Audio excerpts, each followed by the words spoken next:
ঢাকা থেকে বগা পটুয়াখালীর উদ্দেশ্যে ঠিক বিকাল 5:30 ঢাকা নদীবন্দর ত্যাগ করছে এমবি আল সাবিন সাত্তার খান।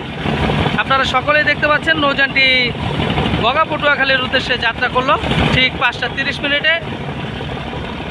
এমবি আল সাবিন সাত্তার খান। গত রোজার ঈদে কিন্তু নৌযানটি একটি ট্রিপ নিয়ে গিয়েছিল, কিন্তু তার গন্তব্যে কিন্তু পৌঁছাতে পারেনি যান্ত্রিক ত্রুটির কারণে, এবং ঈদুল আজহায় যুক্ত হয়ে কিন্তু এখন পর্যন্ত ভালোভাবে সার্ভিস দিয়ে যাচ্ছে গলাচিপার উদ্দেশ্যে।